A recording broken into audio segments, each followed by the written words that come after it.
They say the swamp doesn't kill you. It takes something quieter. Your direction, your voice, the part of you that used to know which way you came in. In the Everglades, things don't vanish violently. They lean away. They wilt from the maps. You walk, and the trail walks too. And if you keep hearing someone call your name, it doesn't mean you're not alone. The Everglades do not rise. They seep, a subtropical expanse of grass, water, root, and fog that bleeds slowly southward from Lake Okeechobee. The Everglades stretch over 1.5 million acres of land that neither stands still nor fully moves. To outsiders, it's one place. To those who've worked in it, lived along its weeping edge, its many places split by invisible seams. Airboat trails that vanish overnight. Channels that circle back where they shouldn't. Places where compasses spin too loosely, and the water forgets how to reflect. Folklore begins that way, at the edge of sense. Seminole and Miccosukee oral histories speak carefully of certain spaces deep in the glades where the ground gives memory back, not through vision or dream, but echo. These aren't ghost stories. No monsters named. No curses cast. Just a pattern, the wrong voice at the wrong time. A call heard a few yards behind you, using someone else's mouth. Often your own. They called it the moving quiet. A presence that doesn't stalk, doesn't harm, just misplaces. The kind of presence that leans on the world when it wants something shaped like memory to shift.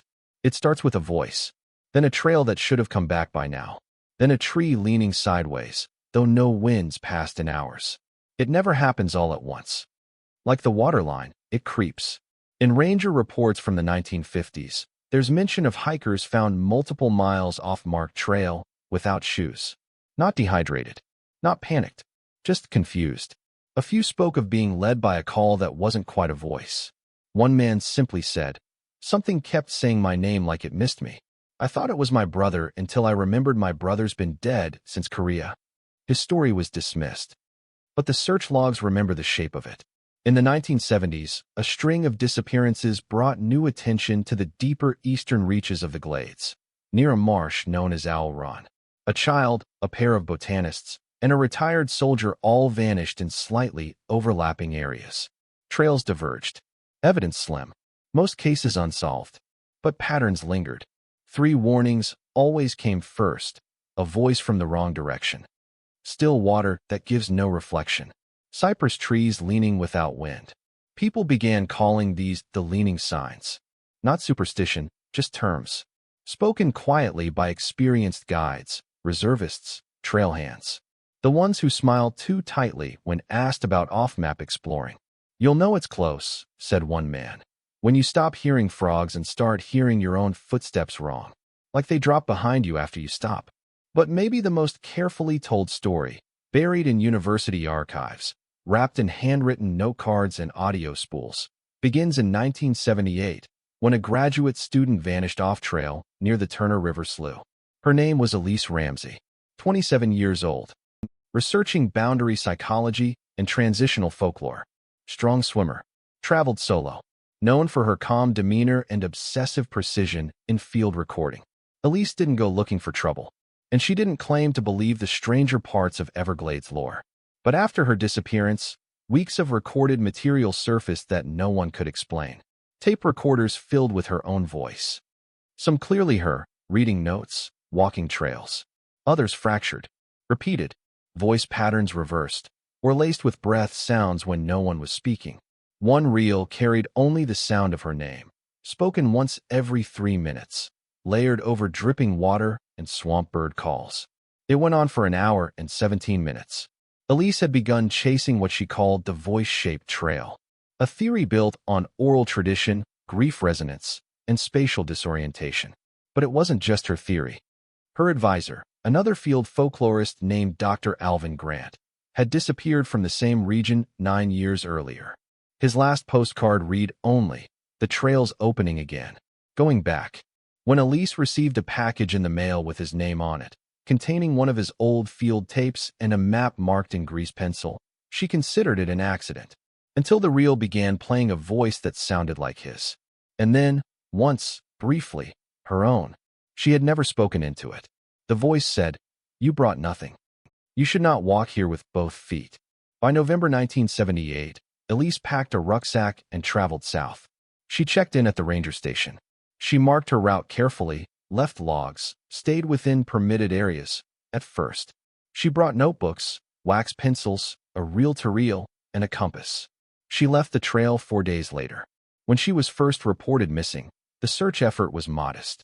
She'd been known to take multi-day excursions. But then, something strange surfaced.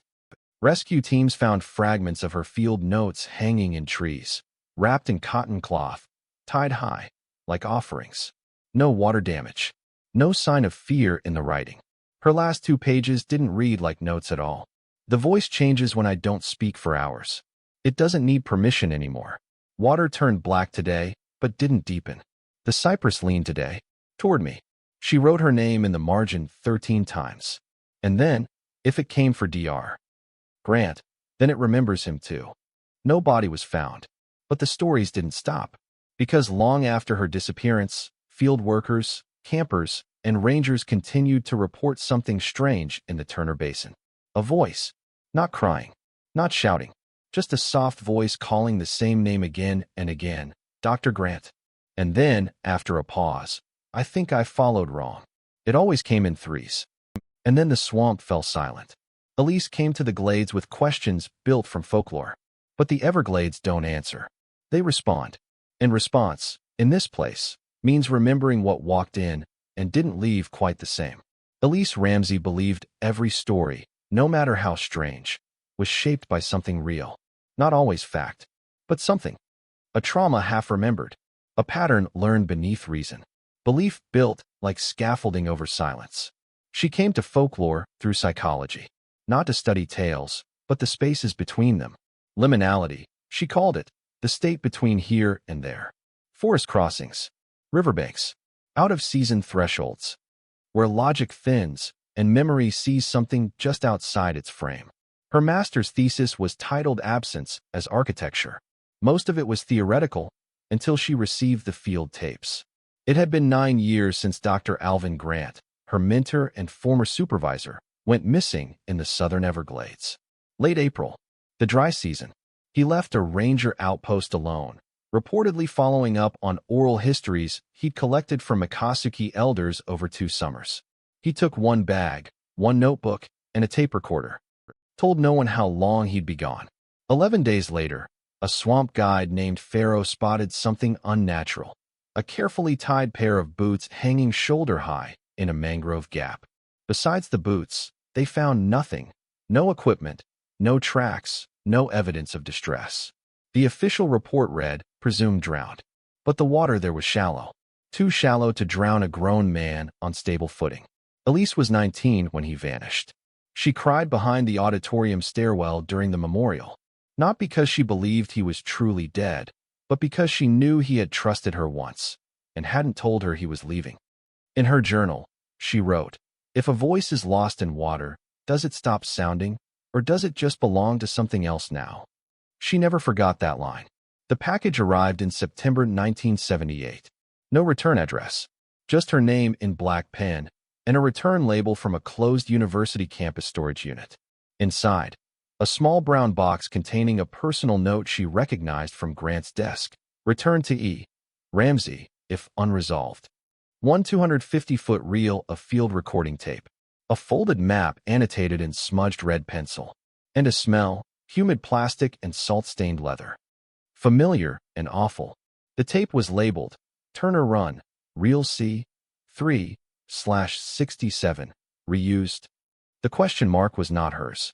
She rented an archival deck and fed the reel slowly. First, wind, brush, 10 full minutes of rural ambience. Then, Grant's voice. Barely audible. The offering wasn't left properly. Something leaned today. I can feel it track when I stop moving. Minutes later, another voice spoke. Dr. Grant. A woman. Elise's own voice. Soft. Precise. But she had never recorded it. Never spoken those words. The tape continued. Unstable rhythms. Water shifting where there should have been none. Then silence again. Theories bloomed. Reflexive audio layering? Real reuse. A prank? But 2 things held her. First, the red pencil map. Hand-drawn with small symbols marked along the Turner Canal, Not traditional directions, but symbols from Grant's own field legend. She recognized the broken spiral. The drowned route. One was circled 3 times, path moves. Watch voice. Second, at minute 37, the recording caught a faint syllable Elise could never reproduce. A breathy blend between her name and a groaned stay. That was the moment she stopped treating it as recording error. That was the moment she started packing. Elise approached the Everglades the way a diver approaches a sinkhole, calm, with exacting purpose. She called no press, made no defensive belief. She kept her academic Grant active under the description of field site supplementation. A note in her logbook reads, "I'm returning to grief not because I need closure, but because the shape it made is still open to something." Elise reached the Everglades in early November. The air was warm, unusually dry. Fewer mosquitoes, but birds flew lower than usual, some motionless, watching her car pass under wires. At the ranger station, she logged her approximate trail plan. Multiple days out.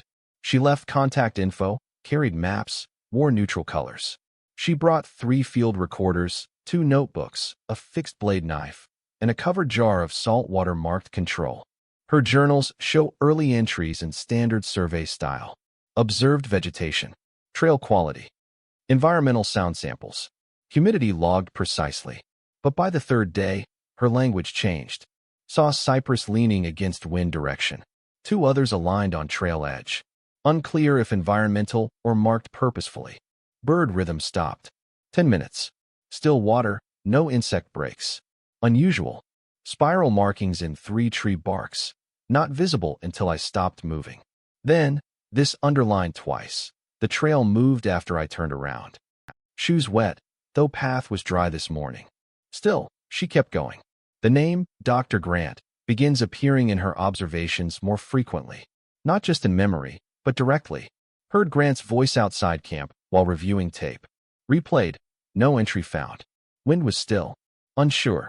Something called from waterline at dusk. Not full volume, just intention. If it had shape, it might have been mine. Even as her tone grew more shaken, she remained deliberate. Notes remained clear. Tapes labeled, batteries rotated. But her sleep log grew erratic. 2 hours light sleep, 5 hours still wake, dreaming while awake. Voice knows my pattern. Using old questions. One night, she recorded a voice. Low. Not human. Not rageful. Just a repeated whisper that faintly resembles. Brings something. The next entry was only this. They warned me once through someone else's mouth. The second time through mine. There will be a third. Her last verified night in camp, she did something uncharacteristic. She tied one of her notebooks in cotton cloth and hung it in a tree. Not for preservation. Not from fear. But as offering. Inscribed inside the back page. This isn't the kind of trail that ends. It just decides when it's done being walked. After that, all recordings cease. But the echo does not. In later years, hikers passing near Turner Run continue to report strange sound distortions. Faint fragments of field notes they never wrote. Voices reading out phrases in 3rd person, like archival tags. Ramsey, observer. Reached edge of refusal. Voice recognized offering. Each tape sounds slightly less human. The same 3 phenomena precede every encounter. Still water without reflection. The lean of cypress trees against the wind. And a voice in the reeds, softly repeating the words, Dr. Grant. Elise didn't go to the swamp to find her mentor's body. She went because whatever had answered him had started speaking again. And it was using her name now. The Everglades don't rise above you. They press gently around you. Flat water. Long sky. No horizon you can measure by. Everything sways, bends, blurs. Step 2 feet off trail, and the sounds change. The light changes. The air folds inward. Elise Ramsey noticed it on the 5th day. Even her notes couldn't hold their edge anymore. Her writing began to stretch sideways in loops, margins crowding against thoughts. She still recorded data. Still kept process. But the entries stopped being clean, as if the language itself was being pulled outward from its frame. November 9th, 1978. Midday. Heat index, 87. In her first notebook, she writes, observed 3 cypress leaning in the same direction, north-northwest, despite no consistent wind pattern. Trees are spaced irregularly, 5 meters, 14 meters, 9 meters. Lean pattern forms arc rather than line. The fourth tree, she notes, stands perfectly straight. Nearby, a smaller cypress seedling curls nearly horizontal. She photographed none of it. She drew it by hand, several times, each time slightly more distorted. The trees leaning harder than she remembered. Later in that entry, one short line breaks the observational tone. I don't think they lean from wind. In Seminole and Miccosukee oral accounts gathered across the 1940s and 50s, there are quiet mentions of what came to be called the leaning ones. They aren't spirits, not exactly, not named, not seen. But trees, especially cypress, were understood to orient toward places where something had arrived that didn't belong. People without offering, movement without permission, sound out of season. One elder told an ethnographer, "When the land can't speak, it leans." Another phrased it more sharply. If the trees are pointing somewhere, that's not where you're supposed to go. That's just where something else went last. These weren't markers of trail or territory. They were reactions. The land tilting to warn itself. Elise found these old transcripts in microfilm before she even packed her field gear. She'd underlined the phrase, "The land leans away from the error," 3 times. But only in the Everglades did she begin to wonder, what happens when it leans toward you instead? Audio entry, recorded November 10th, 1978, dawn. Elise's voice, steady but soft. "I thought I heard something last night. Closer this time. Same tone. Not an animal. Not a predator. Like someone remembering what to say. I didn't call back. I remembered what Grant wrote. Answer only once. Tonight I won't speak at all. I want to see if they lean differently." The tape trails off, wind dragging across the mic like breath. Her later notes take on a strange precision. She tracks the position of every leaning cypress. 27 in total, across 9 square miles. She assigns each a code, CL01 through CL27. Begins averaging their tilt angle. Describes distance from waterline, sun exposure, root shape. But there's a constant she can't quantify. Every leaning tree, without exception, faces the direction she'd just come from. Every angle points backward. In a torn scrap inserted into her journal, she sketches her own tracks over a map. The trees point behind me, like they're not waiting for me to come closer, but for me to turn around and see who's following. The word "following" has been traced twice. On November 11th, Elise finds something that doesn't belong. It's not large, but it isn't wild. At the base of CL12, a cord of green nylon string holds what appears to be a small, canvas-bound notebook, hung neatly between 2 nails driven into the bark, nearly eye level. On the front cover, AG. The pages inside are crisp but old. Handbound. No entries. Just blank pages. Every 5th page rubbed gently with a dark, fine grit. Ash or salt? She doesn't say. She doesn't take the notebook with her. But she records her breath, catching when she opens it. Closes it slowly. Hangs it back. Her voice, on tape. It's like someone left a trap that's only bait if you recognize the handwriting. She walks north the rest of that day. Each step feels angled, like a soft push at her back. In folklore studies, boundaries are often protected by small acts of recognition. A coin tossed in a well, a name repeated backward, a hand placed gently on old wood. But in the glades, boundaries vanish without telling you. Elise begins to notice her trail doesn't loop anymore. Now it angles, always to the left, like it's circling something it won't identify. Her reflection in the water stops copying her fully. Twice, she catches her hand not moving in the mirrored version. Not delayed, just still. On tape. There's something else in the water with my mouth. I think it's trying to make my shape. This is the tape where we first hear the double voice. Elise begins to speak, and a second, fainter version of her voice says the same sentence half a second after her. Not layered. Not an echo. Offset. Uniquely pronounced. Softer. It said I brought nothing. But that's not true. I brought questions. I brought a promise I made to someone who never came back. Then, silence. Then the wind changes. She stops the tape. That night, she returns to CL01 and finds the tree has become fully uprooted. No rot. No thunderstorm. No animal trail. Just fallen, with its tip pointing back toward base camp. Like the root gave up. Her last complete journal entry reads, I don't think the trees lean from wind. I think they lean once something passes, to mark the direction memory took. I'm not sure if I'm walking forward anymore. I'm only sure that the trees don't want me to stop. Folded into that page is a knotted sachet of dried cloth. Unlabeled. Later found nailed above a dry slough by 2 researchers in 1982. After Elise's disappearance, rangers took new note of leaning patterns in trail ecosystems. Made informal mention of tilt clusters. Eventually labeled one triangle route of cypress trees the Ramsey arc, though not publicly. And even now, guides will touch a leaning trunk gently when they pass one alone. Not out of fear, but to let it know they've seen where it points and will not follow. Elise was still trying to document that lean, still logging distances and wind speeds, when she found what the old stories called offerings. Bones, wire, cloth, hung in branches where no storm could have placed them, left not as warnings, but as replacements. The Everglades do not echo. Sound is swallowed in the sawgrass, thinned by fog and tree-step hollows, pulled down into roots slick with mineral silence. Out here, if you shout, it vanishes. Your own voice seems embarrassed to return to you. So the voices that do come back shouldn't. And yet, they do. November 12th, 3 days after discovering the fallen cypress, Elise Ramsey found the first bones. They weren't buried. They hung, tied by old fishing line from a sweet bay branch just above eye level. 6 of them, clean, sun-bleached, polished slightly by wind. Small enough to be animal. Maybe possum. Maybe something else. They turned gently, though the air didn't stir. She didn't photograph them, didn't measure or record.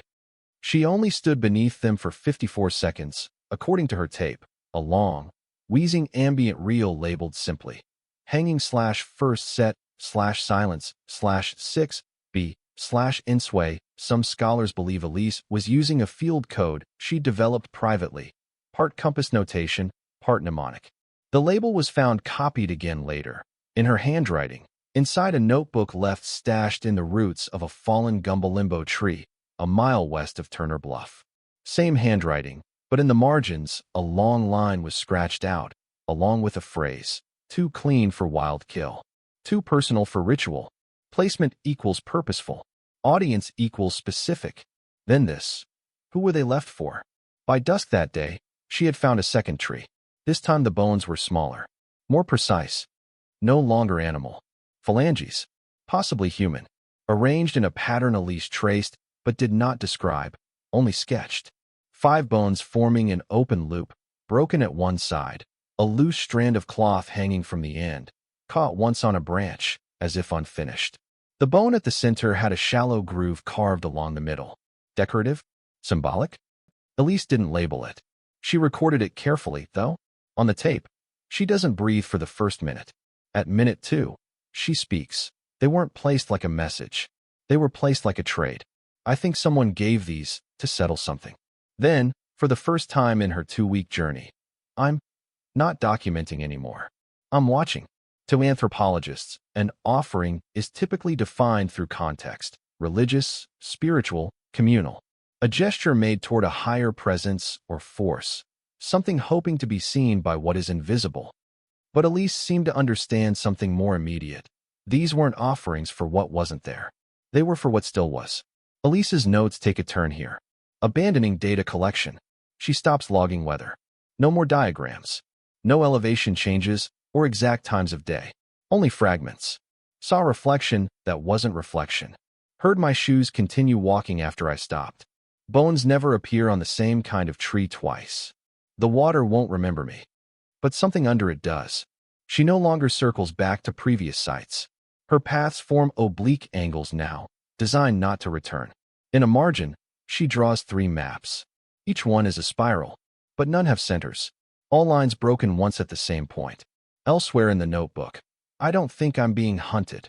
I think something is waiting for me to stop walking, so it can see what's left of me without movement. Still, there is no panic in her hand. Just clarity. As if the ritual of observation itself is being observed. On November 13th, she finds something that breaks her rhythm. Not by fear, but by recognition. It's a bundle, hanging from a wax myrtle branch, wrapped in pale muslin cloth, sealed tightly with reed twine, just above shoulder level. She doesn't unwrap it. She doesn't open the notebook inside. She speaks to the recorder instead. It's the same reed twine I used on my thesis binding 3 years ago. I think I left this for myself. She breathes. I think I've been here longer than I remember. This part of the recording distorts, just slightly. No electricity nearby. No signal to interfere. But her voice doubles. 2 syllables echo on top of one another, like 2 Elises speaking into the same microphone. A voice that is remembered loudest is the one that went quiet first, / quiet first. The hanging bundle sways once. She does not touch it. She walks on. That night, Elise leaves her own offering. It is the first, and possibly only, intentional one she documents. She takes a lock of her hair, binds it with copper wire from her PAX radio antenna, wraps it in field tape, ties it to a young mangrove near a place she does not name, but writes down only as, between the voice and the mirror. In her final tape recording, she does not give a location. She simply says, "If I brought nothing, then the voice gets to rewrite me. But if I offer something first, maybe I keep the shape I was before the call." A silence. Then, "I don't think it wants to harm me. I think it wants to record over me. Slowly. Intentionally. Like a reel left spinning." In the physical world, Elise was seen once more, at a distance. A ranger named Lewis Underhill briefly spotted a figure believed to be her around November 14th at twilight. She was half obscured in tall grass, standing still. Not lost. Not fleeing. Just standing, watching a line of ibis pass overhead. She made no attempt to call for help. When the search team later returned to that site, they found what was assumed to be hers, a bone, hung from a slash pine with blue thread. A faint spiral had been scratched into the bark just beside it. Not drawn, worn in by repeated touch. Not a warning. A memory mark. A form left behind in place of a message. Few believe now that Elise Ramsey died in the Everglades. Most who've worked the swamp long enough are more careful in their wording. They say, Elise was remembered by the swamp. Taken? No.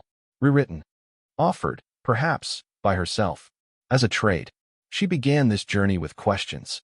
But after the bones, Elise stopped asking and started matching pace with something older. And whatever it was, it had just started showing her how the path can move even when your feet are still. The shortest way through the Everglades is straight. The safest way is never that. Nature winds out here. Limbs dropping sideways, grass braiding over trail marks, animals rooting through footprints. Most assume the land rearranges itself randomly. But rangers say otherwise. The swamp remembers where you've walked. It just doesn't always tell you when it wants to rearrange you. By her second week beyond the ranger line, Elise Ramsey's trail logs became increasingly difficult to map. Not for lack of consistency. Her notes were still exact, but for a different reason. Each time she stopped to rest, the trail she'd just walked seemed wrong behind her. Distances grew. Landmarks changed. She started drawing maps backward, as if only hindsight could preserve a route. And every morning, the trail behind looked unfamiliar. In her journal, "I'm not retracing. I'm rewalking. I think the route is doing exactly what I'm doing, learning." The term moving trail isn't found in official trail guides. But in East Big Cypress, 2 rescue rangers, one of them retired now, still talk about it in hushed tones. 3 disappearances, same area. No distress calls. Just stopped showing up where they were supposed to be. Made all the right turns, and ended up inside the wrong version of the trail. What does that mean? In practice, the trees are right, but their positions aren't. The water's shallow, but the reflections change places. The sound of boots on ground arrives half a second late. One volunteer told a friend afterward, "It's like if you were inside someone else's dream of walking where you've never actually been." On November 15th, Elise stopped using directional notes entirely. She stopped naming trees, trails, winds. Instead, she marked her way with repetition. "I walked until I found a tree I knew I'd seen already, but the bones hanging from it were new. Is it the same tree? Or was the tree waiting to show that shape only now?" She started counting paces aloud, not to track steps, but to keep forward movement tied to her own voice. That's important, because on one tape, her voice skips. She counts aloud, 89, 90, 91, 91. Then silence. Then quietly, her voice, no breath, flattened tone. "You are facing in." She didn't say it, or no longer remembered having said it. Playback confirms. The words are in her register, but too smooth, too calm. Elise always recorded with ambient breath. Whoever, or whatever, said this did not. Toward the middle of that week, she attempted a controlled test. She laid a line of sulfur powder across a narrowing trail marked with 2 leaning pines. The goal: track if anything passed through overnight. She left her tent 70 paces off trail, marked by stone. Slept light. No disturbances. No voices. But in the morning, something had written through the powder. Not footsteps. Not animal prints. Just a single, shallow arc, like 3 curved fingertips dragged backward through fine ash, facing the direction she had planned to leave. At the end of the line, a half-erased spiral. From this point on, Elise's language stopped operating in full sentences. She began speaking in paired phrases, echo-structured thoughts, as though she were not thinking sequentially, but relationally. An entry from her notebook reads, "Don't follow what didn't call you. Wait until the path returns your footsteps." And then, "Leaves don't fall upward unless you're beneath a lie." Another page, later, contains only this: "I stepped forward. The world stepped back." That same day, she returns to the site where she'd once found her mentor's initials, AG, etched into a tree trunk warped by sun and season. Now they're gone. The bark unscarred. Smooth again. But 5 feet further, in another trunk, the scar has reappeared. Same angle. Same depth. Same hand. Her expert eye confirms. Moved. Not rewritten. Relocated. She stares at it for 3 minutes on tape. Says nothing. Then, it's carrying the story forward. But on its own terms now. This is the first tape with signal bleed. Toward the end, static surges faintly, as if a long-wave broadcast is trying to surface underneath her field recording. Short bursts. Weak, unfinished transmissions. 1 decoded fragment. Ramsey went inward. Trail has gathered. 3rd spiral left unclosed. She didn't play it back during the recording. Or perhaps couldn't hear it. Her final sentence on that track is quiet. "I feel like I'm walking across my own outline." Later that day, she makes her last known attempt to exit. She circles southwest over a fishing trail marked on pre-park registry maps from 1966. Reports say she calculated the trail would veer toward base after 2 hours. She followed it. But after 4 hours, the trail looped. Back to the salt powder line. Still unbroken now. Still completely intact. No arc. No movement. As if the earlier message had never happened. Except it had. She'd copied it into her notebook. And drawn the shape 3 times. Each now torn from the binding. Elise leaves one entry that evening. "The path is not my enemy. Nor my guide. It's hungry for version. And I keep being offered by things I haven't done yet." Hours later, she disappears from tracked radius. Her final field recording is mostly quiet. Frogs, soft breath, some wind. Then, footsteps. Not hers. Water lapping, though no rain. A voice, slightly behind hers, "Dr. Grant." Then Elise whispers, "I didn't bring an offering." The wind drops. Water stops lapping. Then Elise's voice returns, one final time, soft. Questioning. Not afraid. "I think I am the offering." Tape ends. 2 days after she missed her scheduled check-in, park rangers began the grid search. Dogs lost scent trails. 1 pair of boots found, upright. No prints. Inside, her socks folded. Clean. Dry. Just beyond the site. A single track in the earth, a press of a bare heel mid-step, facing away from the trail. Carved behind it, a broken spiral. Half covered. Still damp. After that day, Elise's recording stopped. But the trail didn't.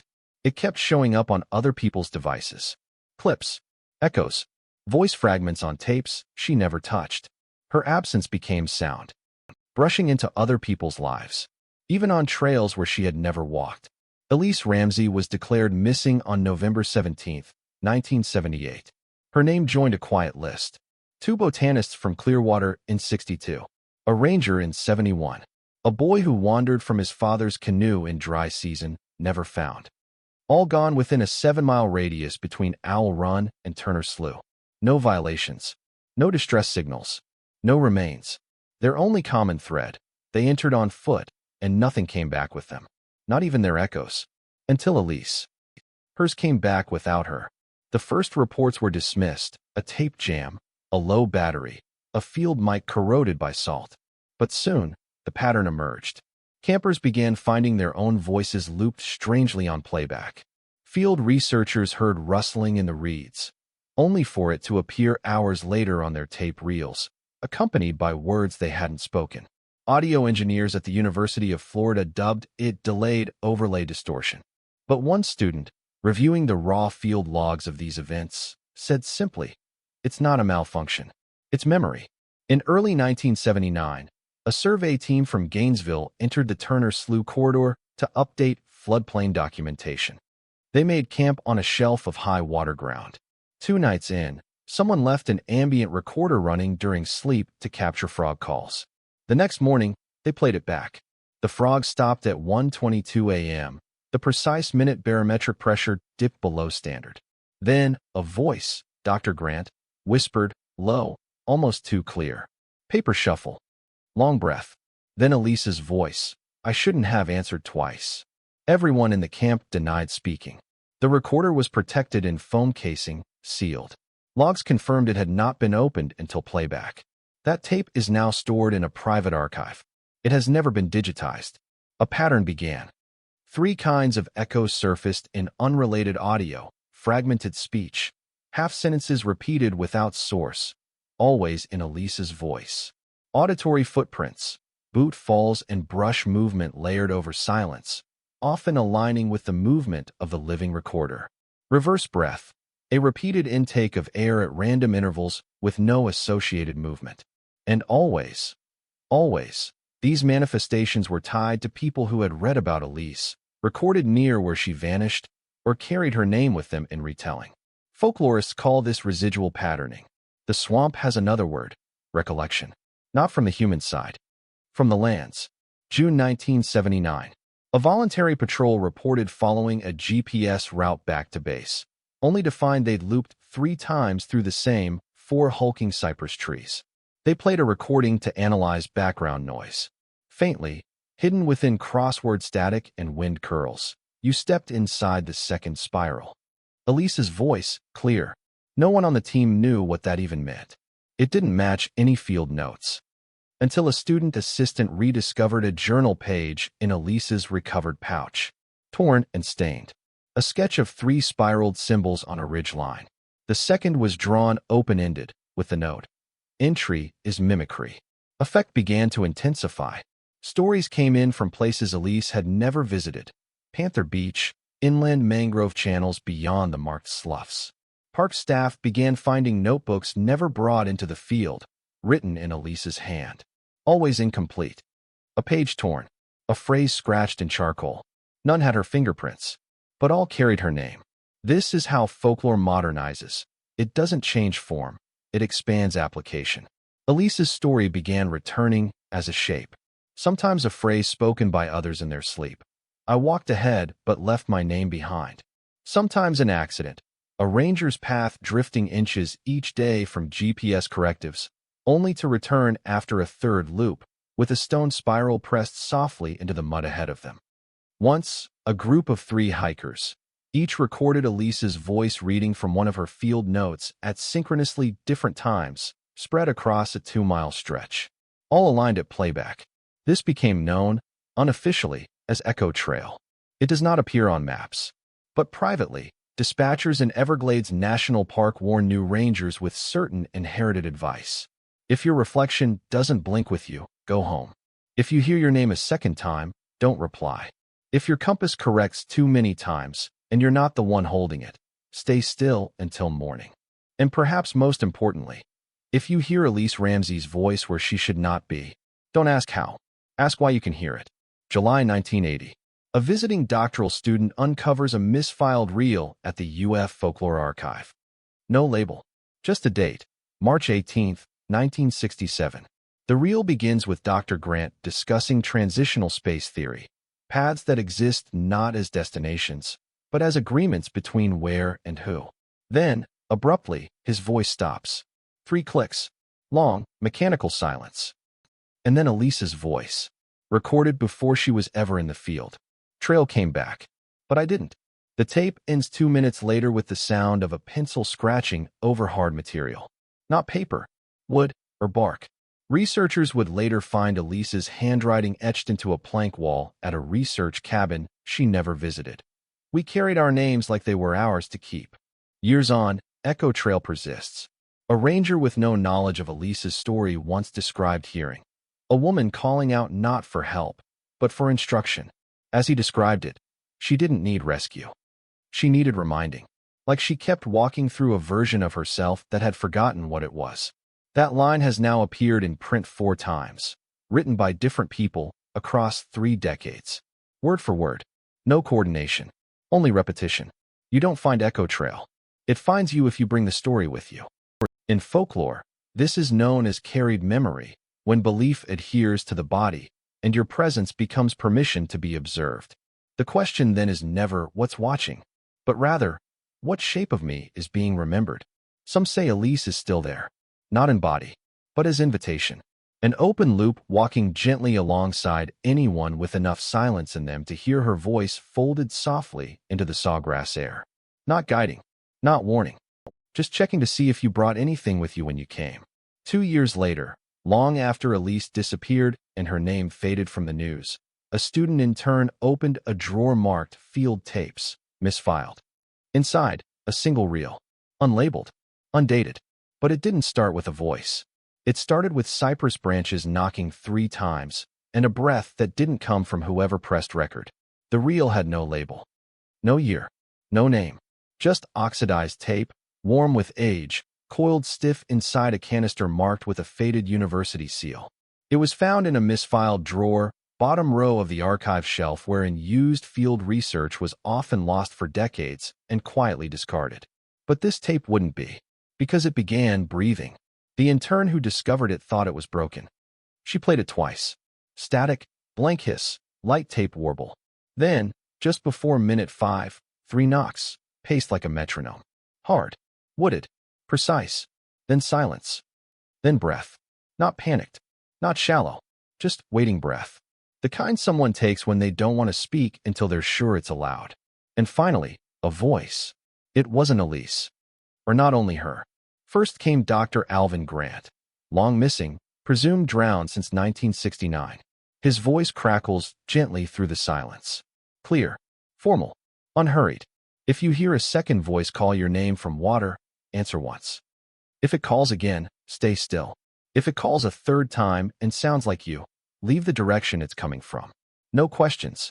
On the reel, Grant's voice clips slightly as if spoken over reused magnetic signal. Then Elise's, fainter, unblended. The trail will flip behind you. It's not a signal, it's a rehearsal. Midway through the recording, a long pause. Then both voices layered on the same sentence. Her words softer, his deeper, but aligned perfectly. You will know you've been watched when your memory stops matching the things you left behind. Then, the phrase loops. Once forward, once backward. The tape stops for over 40 seconds. Then resumes on a single, audible tone. Low, pulse-like, slightly irregular.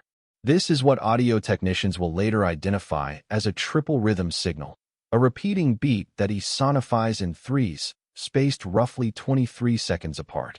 This sequence, or one nearly identical, has appeared at least 6 other times on unrelated tapes gathered near the Turner Slough Basin. Some believe it's a sonic signature. Others believe it's how the swamp remembers. In the final recorded sequence, there are footsteps, soft, measured across what sounds like wet ground. And then, the sound of pencil, dragging across a hard surface, layered with wind and water drops. Not paper, bark, or something older. Then Elise's voice again, more present now, breathing fuller, steadier. It's not watching what I bring. It's listening for what I'll leave behind. She pauses. Language is how I shape the path. Silence is how it shapes me. And that's it. The reel ends. No tape leader sound. Just a soft pop. The kind that reminds you the recorder was once turned off by hand. By all accounts, this reel should not exist. Elise never returned. Dr. Grant vanished a decade earlier. And yet, somehow, their voices shared tape. Not conversation. Transmission. As if the place itself had layered them together. Not forward or backward in time, but sideways, brushing two vanishings into the same space, recorded by whatever occupies memory after silence takes hold. The reel shook something loose in those who heard it. A ripple. Within 6 months, 3 new reports reached park staff. A hiker heard Elise's voice before entering the denser mangroves. A student found etched spirals on driftwood outside the park boundary. A ranger receiving radio fuzz during quiet patrol heard, "You brought something unfinished. We will take what's left." All happening during low tide. Which matters. During low tide, the Everglades breathe differently. Muddy veins open wider. Deeper roots surface. Salt slithers inland through hidden channels. And many of the spiral symbols carved across Elise's recovered materials were drawn as tidal spirals, not wind or center-focused, but directional. Flow-based. Water-led. She'd underlined one phrase back in her notes. Low tide is when the land gives things back, or decides to keep them permanently. Some folklorists now call this reel the tide register. Not because of its audio, but because it carries a feeling, the uncanny sense that something on the reel wasn't meant for people. It's something passed between the landscape and itself. Like a check-in, a timestamp for a story still in progress. No new audio from Elise has surfaced since. But silence isn't lack. Not in this place. Silence is a presence in waiting. And the real folklore, the real fear, comes from what carries forward despite silence. Or through it.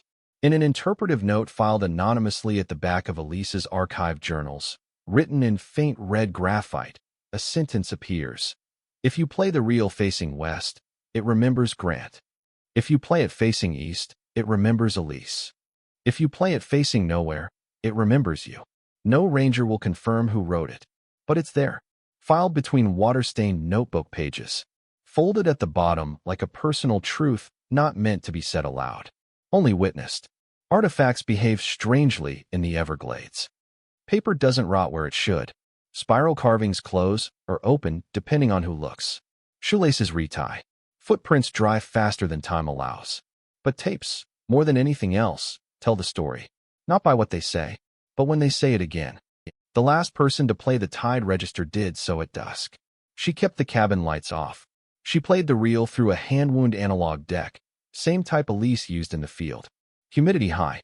Cicadas in full voice. Midway through the recording, she stopped it. Not from fear, but because she began hearing her own breathing start before she actually inhaled. She left the cabin that night quiet. And on her deck, left a note. Something Elise might have said, "I don't record for truth. I record to prove I'm still walking." Her boots were clean when she left, but her socks were missing. Even now, old rangers avoid that section of the glades, not from superstition, but respect, because something in those wet spaces remembers. And if the trees begin to lean in, it means the silence is ready to take shape again. And it's listening. The swamp doesn't close a story.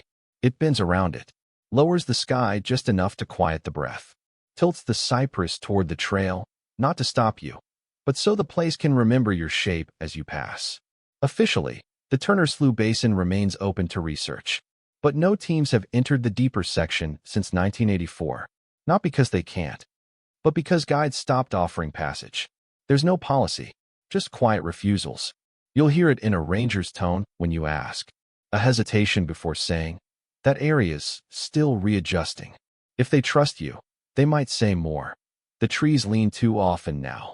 The wind changes back on itself too quickly. Or most simply, you'd be walking somewhere that already saw you arrive. The final remnants from the Ramsey case are paper-filtered and water-warped. No bones. No bag. No recorder. Only what she left behind in absence-anchored objects. Stone markers. Salt sachets. Wire wraps resembling fish traps. Each tied once and never used. Interpretations vary. Scholars call them environmental prayers. Small physical acknowledgments meant to show respect to whatever observes past the veil. But those who've worked the glades, the ones who've seen the trees bend not to wind, but memory, recognize them as exchange markers. Not gestures of worship, but prearranged surrender. You don't survive the wild by refusing mystery. You survive by giving it something to remember that isn't you. Elise may have vanished, but the place she entered didn't forget. Now, even decades later, there are signs. No attacks. No dragging shadows. Just subtle echoes. cypress knees rising where they weren't the day before. A trail that splits farther than the map allows. Frogs falling silent for 30 minutes, then speaking again in triplets. Some hear Elise's voice in those silences. Some only feel the weight of a name remembered too clearly in a place where names aren't supposed to last. You'll know you're near the lean when the air thickens behind your eyes. When your clothes feel heavier going forward than they did walking in. You'll see it in the trees, 3 or more, all bowing in one direction. Not uprooted. Not broken. Bent. Quietly. Graciously. As if warning nothing at all. Only acknowledging presence. They don't lean to alarm. They lean because someone is being remembered. In oral history archives, there's a term seldom shared publicly. Low Miccosukee dialect. Recorded just once. Fani Kataishur. When a place turns toward you before you speak. Not a curse. Not a threat. Just the description of land that has overheard too much from one voice and shifts to remember its pitch. In January 2003, a botanist walked 16 miles into an unmarked quadrant of the Turner Basin. He was studying seasonal growth patterns of red mangrove clusters. He took water samples, logged data, slept on high bank. Afterward, he submitted no unusual findings. But weeks later, during a podcast interview, he described an experience not in his paper. I walked past a series of 3 cypress trees, all leaning the same way. I thought maybe the water had shaped them, but then my dog froze and would not follow. I walked around. 10 minutes later, I came back. The same trees, now leaning in the opposite direction. When asked why he didn't report it, he replied, I wasn't sure they had moved. Or if I had. Stories like that don't get written down. They get traded, person to person, quietly. Like an inheritance. Elise Ramsey's name isn't told with closure. It's passed like a pattern. 3 signs. 1 rule. A trail remembered by what's no longer on it. Some say the trees leaned toward those who listened. Not just Elise. Not just Grant. Anyone who stepped off trail and brought nothing but attention. No claim. No defense. Just enough silence inside to be noticed by what needed remembering. The most recent report came from a seasonal intern. Young. Smart. Familiar with the case. She'd read everything. She wasn't trying to solve it. She just wanted to leave a small recorder out overnight. Capture the sound of night frogs during full moon evaporation. What she got was 6 hours of wind. Then 3 knocks, soft, like wood on bark. Then 4 minutes of voice fragments. Elise. Her tone calm. Not echoing. Just narrating. I wasn't lost. I just stepped into something that knew more about what I'd forgotten. I didn't ask it to listen. I just stopped speaking long enough for it to respond. When the cypress leaned, I knew it wasn't pointing to danger. It was showing me what still remembered me. Then silence again. The next morning, the intern collected her gear. On the backpack zipper, a small cypress twig, bent into a spiral, held with red thread. She hadn't packed it. She never asked how it got there. She simply whispered, "Thank you for returning me." Not everything the Glades remember is taken. Some are sent back. Different. Quiet. Carrying something that can't be put into papers or podcasts. Carrying a rhythm. A whisper. A lean. You'll know if it's inside you when a tree suddenly shifts while you're watching it. And you're not afraid. You're grateful. Elise Ramsey didn't become a ghost. She became a presence. A sequence. A ritual of gentle walking in a place that listens harder than most people ever will. She is not story. She is adjustment. Course correction. A voice offered in good faith and kept politely by the trees. Folklore doesn't end. It echoes. And where the water runs black and the ground sighs beneath cypress knees, what you call noise, the swamp might call memory. The Everglades keep what you give them and give back what you can carry. Not proof. Not closure. Patterns.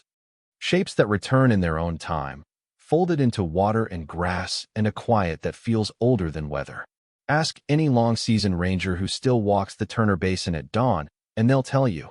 Some places are more memory than map. Elise Ramsey never came home, but the way people walk there changed after her. Those who pass near the old sloughs leave small acknowledgments. A shell tucked in a cypress knee, a strip of cloth tied high where storms can't take it, a first name whispered without a last. Not out of fear, out of respect. Because the stories that endure here do not threaten, they arrange. Trails shift. Water refuses the sky. Cypress lean toward the last footfall, as if borrowing its shape before it fades. In the archives, her handwriting still smells faintly of salt. In one margin she wrote, "The swamp doesn't want your body. It wants your rhythm." She learned that too late, and just in time. Late for the life she left, in time for the story she became. What remains is an instruction more than a warning. If the water won't reflect, step back until it does. If a voice calls your name from no visible mouth, answer once. If the cypress leans in a row without wind, lay down something small that won't be missed, a word, a ribbon, a ring of salt, and wait until the frogs begin again. Do not demand. Do not explain. The place already knows what you brought when you arrived. Some visitors swear they've heard Elise in the reeds, never pleading, never calling for rescue. Just asking softly, "What did you bring?" And if a person has nothing, if they came empty of acknowledgement, they feel the path draw closer as if to finish a sentence for them. That's the true unease here, not a chase, but a completion.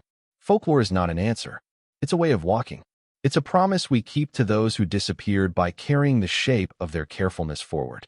In that sense, Elise did not vanish. She became a way to proceed. When the wind stills and the ibis fly low enough to shadow the grass, you can test the truth of it for yourself. Close your eyes, listen for the triplet rhythm, the knock, the breath, the pause, and trust that silence is not empty here. It is a question, and it will be answered by how you stand in it. And if you feel something lean toward you, thank it for remembering. Then go home. This is where the map ends and the echo begins. The Everglades will outlast all names, even the careful ones. But a few will linger, carried by those who learned to move gently. Alvin Grant, who listened first. Elise Ramsey, who stayed quiet when the third call came. The rangers who never wrote down what they knew and taught it person to person instead. What the swamp remembers isn't ours to own. We bring offerings so it doesn't take more than it needs. We leave with less certainty, more attention, and long after the stories fade, the rules remain simple. Do not answer twice. Do not try to capture what asked only to be witnessed. Leave something small behind so you can keep the larger part of you. If the water goes dark and still and the cypress lean, that's not the end of a trail. That's the place bending toward your shape, long enough to know you were there. After that, step lightly. Speak softly. Let the frogs start up again. And if you hear a voice you almost recognize saying your name from the sawgrass, don't be afraid of what it means. Be careful of what you bring. If that gave you chills, like the video, share it with someone who sleeps with the lights off, and hit subscribe, or the next photo might have you in it. Tap the bell. The next story drops soon.